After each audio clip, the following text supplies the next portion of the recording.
Man, you have to be able to tell front and back, or else you're going to get everything wrong. Okay? So you look for this. See this line right here, this diagonal line? That's called the sulcus. You look for that. That's on the front of the heart.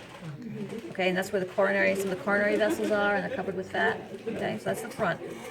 The point or the apex of the heart, that's the bottom of the left ventricle. Okay, the lower left chamber. So all of this, like I'm pulling it to my chest, right? All of this is left ventricle. All of this is right ventricle. Okay? Now the upper chambers, the two atria, this is the right atrium here, the little ear on this side. And this is the left atrium here. Okay, they're all kind of deflated right now. Okay? So those two flaps on top are the right and left atria. Okay? The major vessels on the outside of the heart that you can see, there's this one right here that kind of lays flat across the top of the heart in the front. That's the pulmonary artery. Okay? That's the pulmonary artery. Which part are you talking about? This right here? Where I have the pin stuck. Oh, we're inside. Right there. That's pulmonary artery. So that's going to carry blood to the lungs. Can you flip it down? Okay. Okay? Okay. Okay. So that's the one that's in front, and it kind of lays across the top of the heart like that. Okay? The one straight up and down, the biggest one, that's the aorta. Aorta. Right in the middle. That's the largest artery in the body. Okay? This little hole here, this little branch off the aorta, that's the brachiocephalic artery. The branch. Yep, that's the first branch off the aorta when it leaves the heart. And that's going to come up and it's going to branch left and right for the arms and the upper body. Okay, so that's brachiocephalic. So those are the three arteries that you can see on the outside. Pulmonary artery in the front, the one in the middle, straight up and down, is the aorta, and that first little branch is the brachiocephalic. Okay? The veins, which bring blood back to the heart, right, those are going to come in on the back side of the heart. The largest vein in the body is, what's the largest vein in the body? I think you learned that last night, didn't you? The largest vein. The largest vein in the body. What is that? Pulmonary vein. No, this is the pulmonary veins are going to bring blood back Oh, on the back. aorta. No. A-O. Okay, these are arteries. The pulmonary artery, the aorta, and the brachiocephalic arteries. They're taking blood away. The largest vein in the body is the vena cava, right? Vena cava. You have an inferior branch of the vena cava, which is going to bring that blood back up from the trunk. And you have the superior branch of the vena cava, which is draining the head and the upper Oh, body. superior, inferior. Okay. Inferior, yep. Those are And they the two. both meet, and they're going to dump all that oxygen poor blood right into that right atrium. Okay, so the right side of the heart gets the oxygen poor blood that's coming back from the body. Okay. Okay, so that superior and inferior vena cava bring all that oxygen poor blood back to the right atrium. The right atrium contracts and sends it to the right ventricle. The right ventricle contracts, sends it out through the pulmonary artery, out to the lungs. Dump the CO2, pick up the O2. Now you have to bring all that oxygen-rich blood back to the heart so we can pump it to the body. All that oxygen-rich blood comes back to the left side right here through the pulmonary veins, right into that left atrium. Okay? And if these hearts weren't cut so close, you'd be able to see there's 4 major pulmonary veins coming back, 2 from each lung. 4, yes. Okay, yeah, but it cut it, so you just have a great big gaping hole right there. Okay? So the pulmonary veins bring that oxygen-rich blood back here. The left atria contracts, sends it to the left ventricle. Left ventricle contracts with a lot of force to pump the blood out that enormous aorta and around the body. Okay? I erased 20 minutes, 15 minutes. Okay, so that's the major outside stuff. Okay? Now we're going to take a look at inside stuff. Let's see what we got here. Oh, this is pretty good on the inside. All right, so again, this is actually the front of this heart. Here's your sulcus here, right? So the apex is the bottom of the left ventricle. So now we're going to open this up. So here we are. This is left ventricle, right? Here's the apex. And this is the right ventricle. First thing you notice is left is a lot more muscular than right, which, if you think about it, makes sense because the left has to pump through the whole body, the right just has to pump to the lungs, right? So all of this here, it asks you in your lab book to look at the different layers of cardiac muscle. Well, you can't tell the different layers of cardiac muscle. So if they put pins in this stuff, you're just going to say myocardium, which is what most of it is anyway. Okay, myocardium, all this stuff, myocardium. Okay? And again, there's a lot more of it on the left than there is on the right. Okay? There are valves that regulate flow from the upper chambers to the lower chambers, and those are cuspid valves. A cusp is a flap of tissue. On the left side is a bicuspid valve, 2 big flaps. On the right side is a tricuspid valve, meaning there's 3 flaps, okay? So if we look, here's the cusp, right? Here's a flap of tissue. And we notice that tissue is connected to these little strings. Those strings are called the chordae tendineae, or tiny tendons. Those, in turn, are anchored to these bumps on the wall of the ventricle. That's papillary muscle. So what happens is when the heart contracts, it puts tension on these tendons, and it pulls those flaps shut. That closes the valve. Then when the heart relaxes, the tension is released, and the valve is opened. Okay, so it's just pull on them, shut it, relax, open. Okay? So again, here's the cusp with the flap of tissue, here's the chordae tendineae, there's the papillary muscle. And it's the same on the right, it's just that the right is a 3-part valve. Well, that's really cut short there. So again, here's the flap, right? There's the chordae tendineae, and then if we look, we can see where the chordae tendineae are anchored to the wall of the ventricle. Okay? So that's the way those work. And then also, if we look at the bottom of this left ventricle, open here. If we look at the bottom of the left ventricle, see all those ridges down here, all this stuff down here? That's extra muscle in the bottom of the left ventricle. That's trabeculae carnae muscle. That's to give that left ventricle that little extra oomph it needs to contract hard enough to pump the blood with enough pressure. Okay, so that's trabeculae carnae muscle in the bottom of the left ventricle. Okay. Then there are also valves that regulate flow from those ventricles out of the heart. So there's and those are called semilunar valves.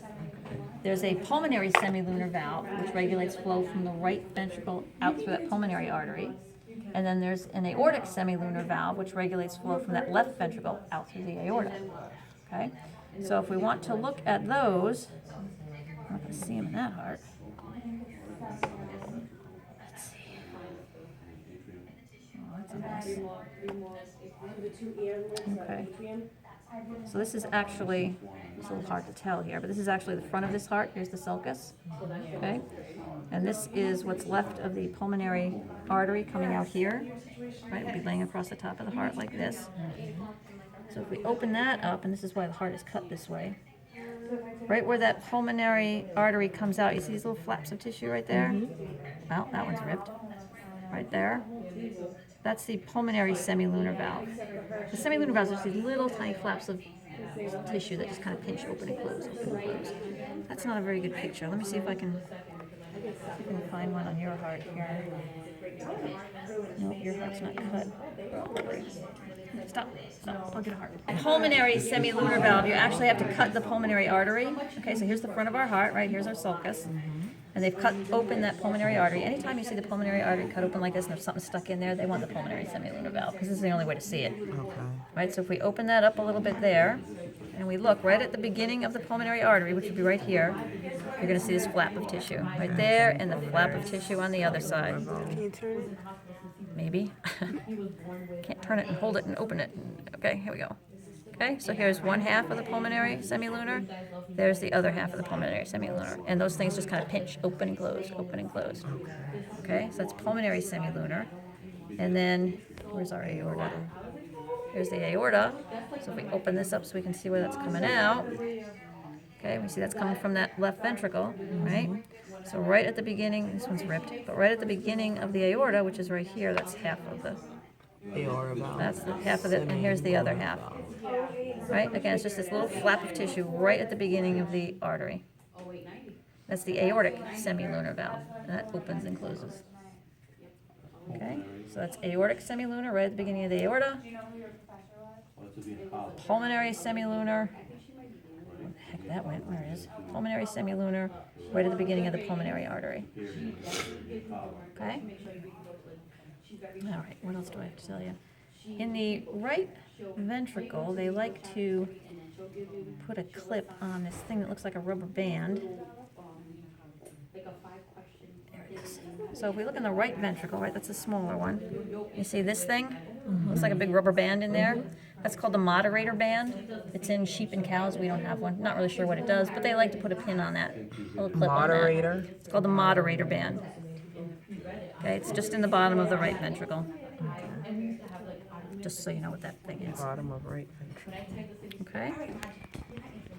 And again, this is just all myocardium, right? Because you can't tell the layers of the cardiac muscle, that's ridiculous. And there is no membrane left on these hearts like there is on your cat heart. Pericardium. Yep, that's the pericardium and the pericardial sac, right? That surrounds the heart, it anchors it in place, and then it's filled with fluid to act as a bumper to protect the heart. Okay, so that's pericardium. That's pericardium. And the right What that is. ventricle and the left ventricle. Can you just show me that again on the heart? Right ventricle and the left ventricle? Where's my good heart? You mean inside or outside? Inside. Okay. So here's the apex, that's the bottom of the left side. So all of this is left. It's Okay. much more muscular. This is the right side, not much muscle. Okay. Right, because this has to pump the whole body, this just has to go to the lungs. So this is the bigger side because this has a thicker tissue. Okay. Yep. All right. Yep. Okay, much more muscular on the left. Okay, and then I want to show you this. This is gonna be in the exam. I don't know, but they have it out, so I want to make sure you are familiar with it, just in case they decide to ask you something about this. I don't know. Here's the front of our big cow heart. This has got a lot of fat on it, this thing. But here's that pulmonary artery, right, laying right across the front. People eat this, right? I guess. I don't even want to think about it. Okay, I that's the eat pulm. cow. What's wrong with that? No, Yeah, but you don't eat cow heart, do you? I've seen it at the store. Oh, you do not. I mean, I like a good hamburger too, but I ain't gonna grind this thing up. That's the pulmonary artery, right? It lays across the top in the front. Okay, that thing right there, that's the aorta. You can drive a truck through that thing, right? It's huge. You can look right down in there. First branch, brachiocephalic, and then this part over here, somewhere over here, is the right here, is part of the vena cava, and that's dumping into this thing back here. It's all smushed up. That's the right atrium. Okay, and this is what's left of the pericardium membrane. Yeah, that'll be all around this thing. Okay, just so you know, in case they Does use that that. have a left atrium? Well, yeah, that's this thing here. That's the, This one here, and here's the, actually, here's where the pulmonary veins come back to the left side. Okay? And then I want to show you this, which is a fetal heart. This is a fetal sheep heart. a baby one. Yeah, not born yet, okay? It's kind of hard to see because it's small, but here's the sulcus here, so this is the front, okay? Now here's our major three arteries. So the one across the front, that's the pulmonary, aorta, And brachiocephalic. branch. Yep. Now in utero, you don't need to use the lungs, right? You don't breathe in utero. All that blood is already oxygen rich coming in from mom. So we can just bypass that whole circuit. So what happens is that right ventricle contracts, and it's going to send it out through the pulmonary artery. If it were oxygen poor, it would have to go to the lungs, but it's not, so it doesn't have to go to the lungs. So what's going to happen is we're going to send it through this little branch right here, right back to the aorta to be sent out to the body. That little branch right there is called the ligamentum arteriosum. Okay? So as you develop in utero, this thing is going to close off so that by the time you're born, you have to use your lungs to oxygenate your blood. Okay? Because you don't want to mix your oxygen rich and your oxygen poor blood. Okay, so this will, thank you, dear. So that will close off. That will close off as the lamb reaches gestational age. Sometimes in preemies, like in human So preemies, before they're born, that will close on? yes. Okay. In human preemies, because they're born premature, that could still be in place. And so they would keep the baby in the NICU until it reached gestational age. And most of the time, if the kid is healthy, this will just close off all by itself. And if not, then they have to go in and cut it and close that off. Wow. Okay, so it's the ligamentum arteriosum. And since we have this, I couldn't find this last semester, so I don't know where they had this hidden. But since we have this, they're going to ask you for that.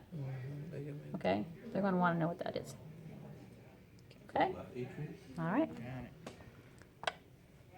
Good to go? Good to go. All right. Thank you.